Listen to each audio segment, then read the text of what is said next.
اعوذ باللہ من الشیطان الرجیم بسم اللہ الرحمن الرحیم۔ السلام علیکم۔ نمل ناول کا باب نمبر 16، میرا مرض مستمر۔ میں نے ایک سمر کیمپ اٹینڈ کیا تھا۔ اس چھڑی جیسی لڑکی ٹوائلا اسٹینز بری کے ساتھ، وہ بہترین ایتھلیٹ تھی۔ اسے فٹنس کا جنون تھا، جتنی دبلی ہو جائے کم تھا، 1 پاؤنڈ یہاں سے 1 پاؤنڈ وہاں سے، ہرنی کی طرح بھاگتی تھی، مگر پھر وہ چلنے کے قابل بھی نہیں رہی۔ تب میں نے جانا کہ وہ اینوریکسک نفسیاتی بیمار تھی۔ اس بیماری نے اس کی بصارت چھین لی تھی۔ میں نے نہیں دیکھا ٹوائلا سے زیادہ کسی کو اپنے جسم کے بارے میں اتنا جنون۔ ساری زندگی اس نے جس چیز کے پیچھے بھاگتے گزاری، اسی نے اسے تباہ کر دیا۔ تم کہتے ہو برلن، انتقام تمہارا جنون ہے۔ میں تمہیں بتاؤں، انتقام جنون نہیں ہوتا، یہ تو ایک بیماری ہے جو دل کو کھاتی ہے اور روح کو زہریلا کر دیتی ہے۔ دا بلیک لسٹ کے کردار ریمنڈ ریڈ نکٹن کا مکالمہ۔ ستمبر کے آخری ایام میں گرمی کم تھی، مگر ہبس اب بھی تھا۔ ایسے میں اسپتال کی اونچی بلڈنگ کی ایک کھڑکی سے جھانکو تو اندر ڈاکٹر قاسم بشارت کے کمرے میں زمر بالکل خاموش بیٹھی تھی، اور ڈاکٹر قاسم اس کو تعصب سے دیکھ رہے تھے۔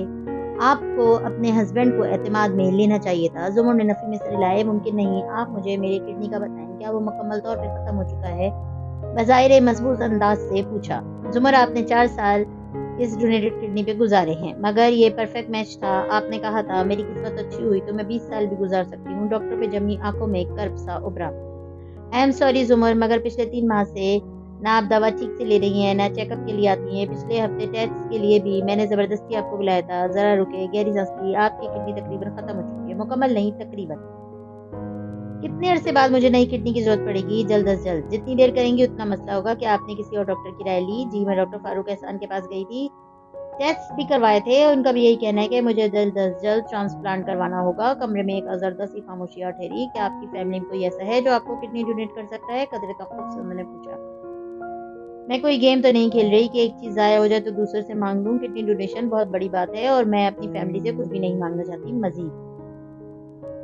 وہ اس سوال پہ ناخوش ہوئی تھی۔ اوکے ریلیکس، انہوں نے اسے تسلی دی۔ میں دونوں کا بندوبست کرنے کے لیے کوشش کرتا ہوں، جتنی جلدی آرگن ملے اتنی جلدی ہم ٹرانسپلانٹ کر دیں گے، لیکن آپ نے پہلے کی طرح اب بد احتیاطی نہیں کرنی۔ میں پھر کہوں گا آپ اپنی فیملی میں کسی کو راضی کرنے کی۔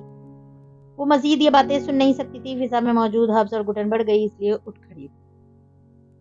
اپنی تلاش کا سفر ختم بھی کیجیے کبھی۔ خواب میں چل رہے ہیں آپ؟